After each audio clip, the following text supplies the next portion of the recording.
안녕하세요. 암 재활 전문 트레이너 이재상입니다. 반갑습니다. 오늘 이 시간에는 브라카 유전자와 운동과의 관계에 대해서 설명을 드리도록 하겠습니다. 우선 괜찮은 논문이 몇 개 있어서 소개를 해드리면서 설명을 드리도록 하겠습니다. 첫 번째는 아스코에서 발표된 연구 자료입니다. 브라카1 또는 브라카2 유전자 변이를 가진 사람들이 생활 습관과 즉 운동, 먹는 거, 흡연 이런 요소들이 유방암 위험에 어떤 영향을 주는지에 관련된 연구 결과를 먼저 소개를 해드리도록 하겠습니다. 먼저 아스코에 대해서 간단히 설명을 드릴게요. 제가 늘 말씀을 드려요. 아스코에서 발표된 연구 논문이나 어떤 결과는 상당히 신뢰성이 높다. 그래서 미국 FDA든 우리나라 식약청이든 이런 아스코에서 발표된 연구 자료를 바탕으로 그 치료약의 승인이나 치료의 가이드라인의 허가가 더 빨리 되는 부분이 있을 수 있습니다. 그래서 전 세계에서 가장 권위 있는 암 치료 및 연구 학회이고 여기서 발표된 연구 결과들이 항암제 승인이나 치료 가이드라인의 기준이 되는 부분이 많다. 여기서 발표된 연구인데 연구의 배경을 보면 브라카1 또는 브라카2 유전자 돌연 변이가 있는 여성은 평생 살아가면서 유방암 또는 난소암의 위험이 훨씬 더 높다. 그리고 점점 운동과 같은 생활 습관이 유전적 위험을 줄여줄 수 있다라는 운동 정향의 연구 결과들이 점점 밝혀지고 있다. 그래서 연구를 한 거죠. 연구 설계는 스페인에 있는 유전자 상담을 받은 279개의 가족이죠. 그 중에서 892명의 브라카 돌연변이 진단 받으신 사람들을 대상으로 연구가 진행이 됐습니다. 평소 운동 습관, 흡연 여부, 식습관 등을 정보를 수집했어요. 그랬더니 운동을 많이 한 여성일수록 유방암에 걸릴 위험이 더 낮아졌다고 합니다. 되게 중요한 내용이죠. 특히나 매일, 여기서 중요한 건 매일입니다. 그러니까 규칙적으로 운동했던 여성이 운동하지 않은 여성들보다 위험이 절반이 줄어들었다고 합니다. 그러니까 우리가 가족력이야, 유전적이야 이런 것들도 우리의 외부 요소, 그러니까 가소성이라고 하죠. 뭐 식습관이라든지 또는 운동이라든지 수면 패턴이라든지 금주를 한다든가 금연을 한다든가 이런 건강한 라이프 스타일도 이런 강력한 유전적인 요소도 어느 정도는 이겨낼 수 있다라는 연구 결과이죠. 특히나 좀 더 일찍이 운동했던 그룹들이 그 위험성이 훨씬 더 줄어들었다고 합니다. 그래서 매일 그리고 오랜 기간 운동했던 그룹들이 그 브라카 보유를 하고 있음에도 불구하고 유방암의 진단 확률이 낮아진다. 그러니까 브라카가 있다고 유방암 진단은 아니죠. 한 60%가 진단을 받지만 진단받지 않는 그룹도 40% 됩니다. 근데 이 40%가 되기 위해서는 운동을 규칙적으로 하고 두 번째 좀 일찍 시작하고 반대로 술이나 흡연 이런 식사 습관은 돌연변이 보유자의 유방 위험을 줄이지 못했다고 합니다. 가장 영향을 많이 끼쳤던 건 운동이다. 결론, 꾸준히 운동한 브라카 보유 여성들은 유전적으로 유방암 위험이 높다 하더라도 실제로 유방암, 난소암의 발생 위험성이 감소될 수 있다라는 연구 결과가 밝혀졌다. 한 줄 요약, 운동은 유전도 이길 수 있는 수정 가능한 무기이다. 또 다른 논문 하나 소개시켜 드리겠습니다. 이 논문은 브라카 돌연변이 보유자에게서 고강도 운동을 했었을 때 어떤 결과가 있는지 또 부정적인 영향이 있을 수도 있겠죠.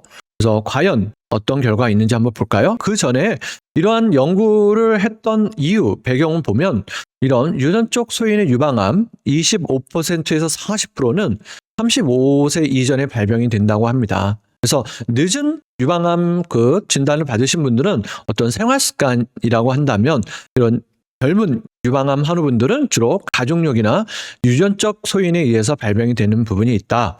특히나 그 중에서도 브라카1, 브라카2 돌연변이가 있는 여성들은 평생을 살아가면서 유방암 위험이 55에서 60%, 난소암의 위험이 16에서 59% 이렇게 증가가 된다고 합니다. 그리고 평균 20년 일찍 암이 진단받을 수 있다. 이런 보유자가 없는 분들에 비해서 그러니까 일찍이 암 발생이 된다라는 겁니다. 그래서 그런 이유 때문에 제 회원님들 중에서 브라카 지금 보유를 가지고 계시거나 브라카 보유로 인하여 암이 진단받으신 분들 보면은 젊은 여성분들이 상당히 많습니다. 영국 혈계가 어떻게 되어 있냐? BRCA1 또는 BRCA2. 우리가 BRCA가 1이 있고 2가 있습니다. 각각의 특징은 다르고요.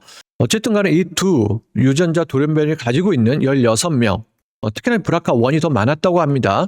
그리고 고강도 운동을 했었을 때 이런 단백질 발현, 황산화 능력, 신체 능력, 체력, 염증 반응이 어떤 식으로 영향이 있는지를 본 연구이죠. 그래서 좀 더 자세히 보면 운동했던 그룹, 인터벤션 그룹이죠. 6주 동안 고강도 인터벌 지구리 운동을 했고 고강도 근력 운동을 했습니다. 여기서 고강도라는 건 너무 힘든 운동 정도가 아니라 땀이 살짝 날 정도로 좀 호흡이 약간 가파를 정도로 이 정도로 운동했던 그룹이고, 운동을 하지 않았던 대조 그룹, 컨트롤 그룹은 그냥 일상적인 라이프 스타일에서 활동량만 했던 그룹들하고 비교를 한 겁니다.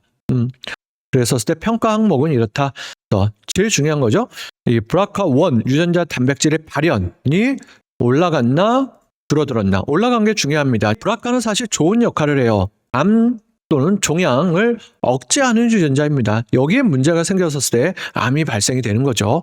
그리고 항산화 능력이 개선이 되었나 줄어들었나, 또 염증이 오히려 증가가 되었나 아니면 줄어들었나, 그리고 체력이 좋아졌나 오히려 나빠졌나. 결과 우선 최대 산소 섭취량이 증가가 됐고 원RM 근력이 증가가 됐다는 건 체력이 증가가 되었죠. 이거는 뭐 당연하고 상식적인 결과라고 저는 봅니다. 근데 중요한 건 BRCA1, 얘가 이 연구 결과를 보려고 지금 이 연구 결과를 진행한 거죠. BRCA1 단백질의 발현량이 증가가 되었다고 합니다. 아주 중요한 핵심 포인트입니다. 그리고 얘가 증가가 돼야 더 늦게 유방암 진단을 받거나 오히려 평생을 살아가면서 유방암 진단의 위험성이 줄어드니까요. 그리고 항산화 능력이 향상이 되었다. 이 산화 스트레스라고 하죠. 활성산소. 얘네들이 이제 암을 증가시키는 부분이 있기 때문에 이런 항산화 능력이 향상이 되었죠. 이것도 많은 매체에서 밝혀내고 있죠. 그 다음에 염증 반응이 없었다. 간혹 고강도 운동하면은 그 염증 반응이 너무 심해서 암이 성장하는 요인을 촉진하는 게 아닌가라고 하는데 오히려 부정적인 염증 증가는 없었다고 합니다. 하지만 대조군에서는 어떠한 긍정적인 변화가 없었다. 그리고 운동했던 그룹 중에서는 이런 정신적인 측면 건강에서도 개선이 되었다. 결론, 운동을 꾸준히 하면 BRCA 유전자에 문제가 있는 사람도 몸이 튼튼해지고 암을 막아주는 단백질이 더 잘 작동하게 된다. 아주 중요한 거죠. 그리고 운동 덕분에 몸속의 나쁜 산화물질, 산화 스트레스도 줄어들고 또 염증 반응은 유발하지 않는다. 결국은 안전하다라는 연구 결과입니다. 네, 그래서 참고 논문은 이렇게 있고, 그래서 BRCA 유전자를 보유하신 분들도 충분히, 우리가 제 회원님들도 말씀을 저한테 물어봐요. 가끔가다. 선생님, 이렇게 가족력이 이렇게 강한, 제가 그런 진단을 받았는데 과연 운동이라든지 이런 것들을 해도 큰 변화가 있을까요? 라고 했습니다. 그래서 저 또한 이제 회원님한테 이제 동기부여 측면에서 좋을 거예요. 뭐 이런 얘기를 하고 싶지만 이게 항상 과학적인 근거 하에서 말씀을 드려야 되거든요. 그래서 자료를 찾아봤는데 아스코에서 또 발표가 됐고 기타 많은 연구 결과들을 보면 유전적인 요소가 아주 강한 BRCA임에도 불구하고 운동, 특히나 이제 많은 라이프스타일 중에서도 운동이 이러한 부정적인 암의 발생의 위험성을 줄일 수 있다라는 연구 결과가 있다. 그래서 운동을 규칙적으로 그리고 적절한 강도로, 너무 또 낮은 강도로 하신 분들이 많아요. 매일 걷기만 하고. 그래서